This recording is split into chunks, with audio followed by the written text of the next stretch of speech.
Finals week chaos and personal reflections. Reyna's non-disclosure sat on my coffee table, gathering dust. Finals week took over every waking moment. Each time I walked into campus, it seemed everyone ran around like headless chickens. Especially the seniors who looked on the verge of breakdown or breakthrough.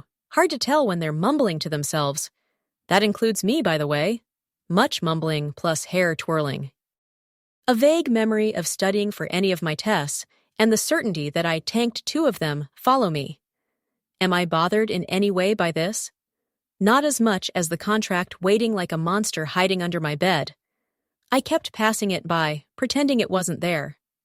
I want the opportunity, don't get me wrong, but the finality of being with Vicious 24/7 intimidates the shit out of me. Literally. Like I'm entering a prison with orders from the warder to throw away the key once I'm inside. Okay, I'm exaggerating. I mean, who wouldn't want to live with one of the most famous bands in the world? This girl might be having some doubts, but by the end of Hell Week, curiosity wins out. Come Friday, I finally get the courage to pick up the stapled pieces of paper and take them to the closest thing I know for a lawyer. Technically, law-adjacent. I'm giving approval for the photos going into the final issue of the Daily Gossip anyway, so this is as good a time as any to face the editor-in-chief. Camera like a medal around my neck, I take the communications building steps 2 at a time. The Daily Gossip office calls the top floor home. Someone's idea of a joke for sure. It's my cardio for the day. Thank goodness they only needed my physical presence sporadically, hence making the trek once a week. Sometimes twice, if our EIC needs handholding. My assignments are usually given via text. The poor writers, though, must be at the office at least once a day. No wonder Sylvia is toned. All that bar hopping and club floor booty shaking alone can't keep her in shape. I still haven't seen her final draft of the Sacrifice feature turned Vicious cover story since I sent her the photo of the band. Overall, at least 5 pictures of mine are coming out in the latest issue, so it doesn't hurt to check on Sylvia too, and maybe update her on the turn of events concerning my final project. The contract practically burns a hole in my camera bag. It's as if I have in my possession a deal with the devil of some sort. I know nothing of its contents, so scared one paper cut will mean sealing the whole thing.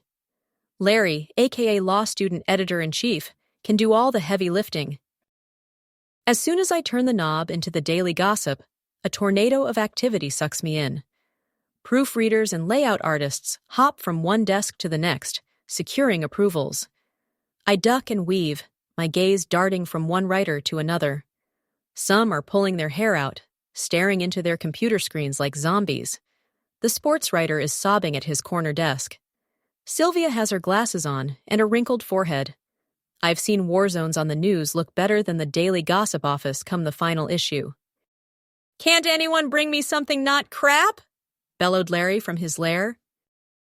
I flinch at the same time Sylvia's head snaps up and mouths run to me. Taking the hint, I step back. I can always come by late. "Zara Travis, get in here!" comes the roar, followed by my comical wince. It's as if he smelled me the instant I stepped into the bullpen. Sylvia rolls her eyes, then shakes her pretty little head at me. For a second, I weigh the merits of staying alive versus not graduating. Is getting vicious as my subject worth facing Larry the Dragon? "Travis!"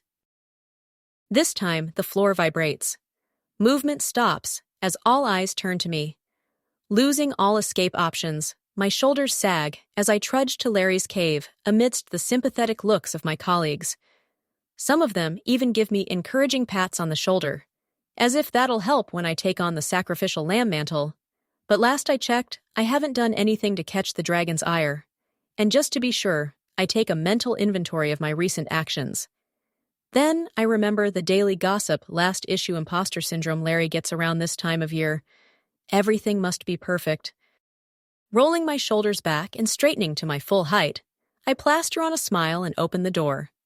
Sticking my head in, I say, "What's up?"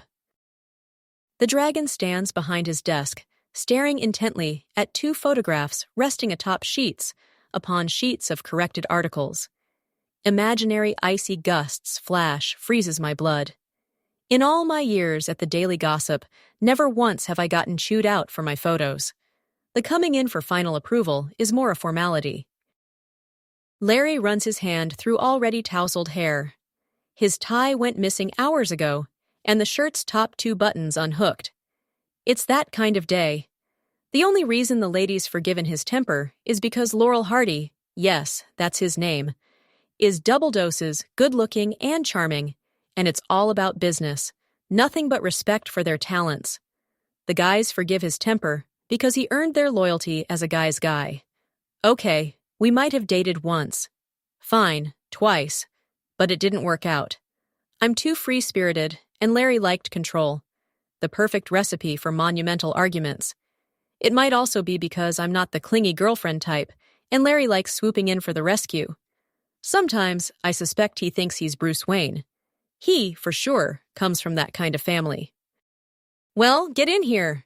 He gestures to me without taking his eyes away from the pictures.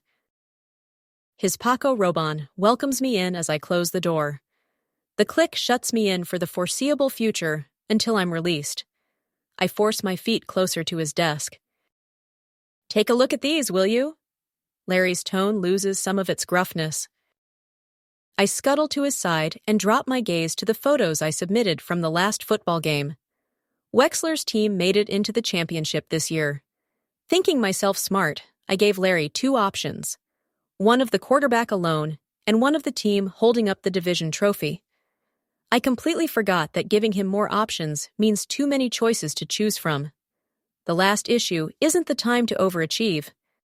Our shoulders brush for the briefest moment before I lean forward. What am I looking at? A stammer slips out. Normally, I'd be much calmer, but since Reyna's visit to my apartment, I haven't quite been myself. Thinking of staying with Vicious put me on edge. Half bubbles with excitement, while the other half shakes from what I might find in the belly of the beast.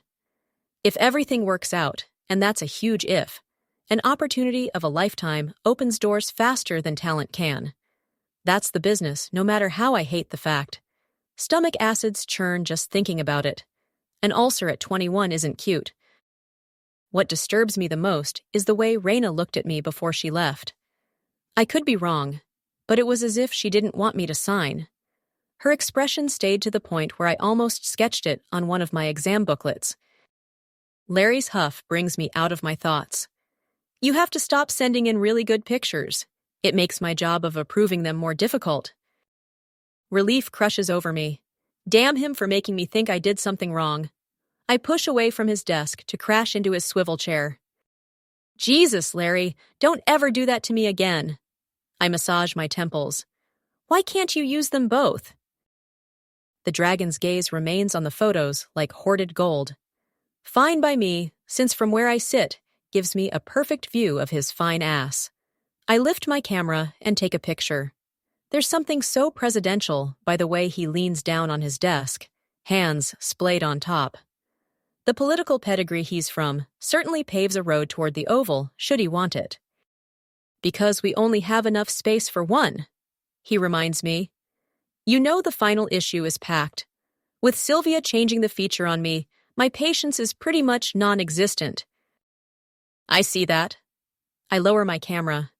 I never knew you could make a linebacker cry. Steven had it coming. He didn't check his stats, and the oaf was in the fucking game. Why I let his father convince me he would make a great sports writer is beyond my understanding. Maybe because he's the son of a state prosecutor, and it wouldn't hurt to have connections? I chuckle when he glares at me. Hand me Steven's article. Larry picks up the bleeding piece. He faces me and half sits on his desk, crossing his arms. I scan muscle definition beneath the shirt before moving my attention to the article filled with red marks and whistle. I don't know if I should find a tourniquet for this or just burn it, I say, meeting his gaze.